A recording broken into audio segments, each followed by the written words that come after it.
Okay, let's go now over this process of confession. All right, so how do you make a good confession? Well, when you enter into the confessional, what you do is you can either go face to face, and if you do that, be seated, or you can go behind a screen. Sometimes you're sitting on a chair, or sometimes you're kneeling. And the first thing you do is the sign of the cross, in the name of the Father, and of the Son, and of the Holy Spirit. Amen. And you say something like, bless me, Father, for I have sinned. It has been, and you state however long it's been since your last confession, maybe a week ago, a month ago, a year ago, 20 years ago, etc. Right? So you begin there.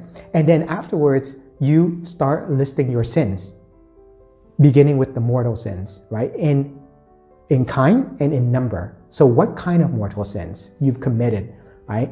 And how many times? So what kind of mortal sin and how many times?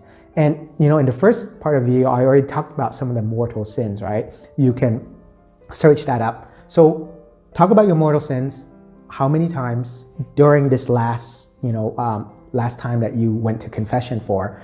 And then after you're done with that, then go through your venial sins.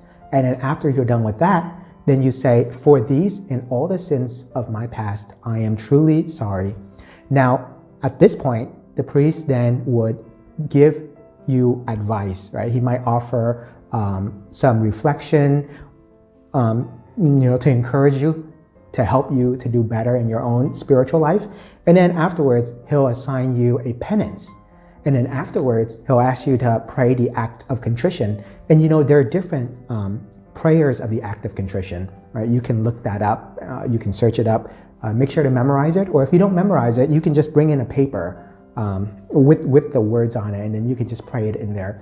And then afterwards, the priest then prays the prayer of absolution. The prayer of absolution is truly, truly beautiful. And from that prayer, he says, I absolve you from all your sins in the name of the Father, Son, and Holy Spirit, and gives you the blessing as well. And then afterwards, your sins are forgiven, right? You're completely absolved of your sins. And then, you walk out, give thanks to God, and you do your penance, right? And also spend a moment or so at the church, just reflect on all the sins you've confessed and how you can do better on it. Now, in general, this is the context of how to make a good confession. And of course, sometimes, depending on the circumstances, whether it's at a retreat or a youth event or, Divine Mercy Sunday event or something else, there's some minor changes and variations, but generally, this is how it goes. Again, I want to truly emphasize preparation. It's so important. Be prepared, because when you are prepared, chances are you'll make a really good confession, because every sins that you mentioned, you've already accepted and you're already willing to change. Those are the key points in making a good confession. Now, just some other minor side things I want to share, and then we'll close off here, right? Some other things I want to share about penance. Number one, the sacrament of penance is not the same thing as counseling. I know many people who treat it as counseling. They walk in there and they talk about all their problems and they want to spend 2 hours, in the confessional.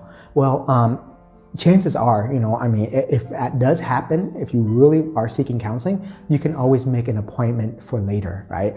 Call the parish office and ask for an appointment with Father so-and-so, or sometimes he might just refer you to a counselor, right? Depending on what the issues are. Number two is, when you enter into the confessional, confess your own sins.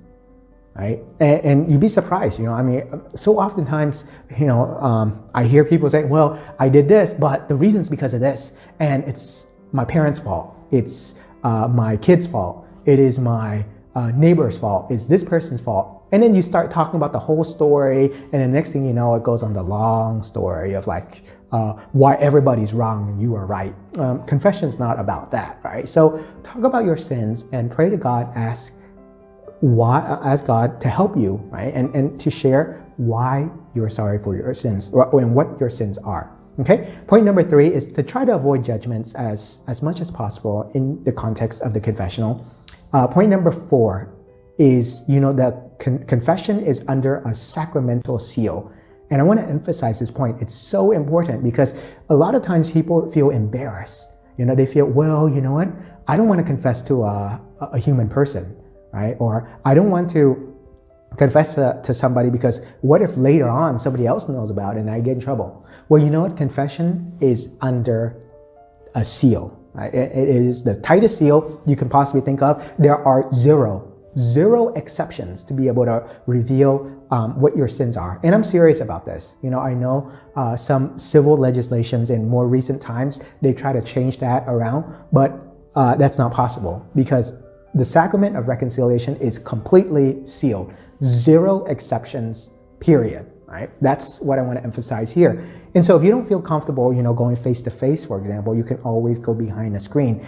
And 99 point something percent of the time, priest probably won't know who you are unless he can recognize your voice. In which case, I know many people, they just go to another neighboring parish, right?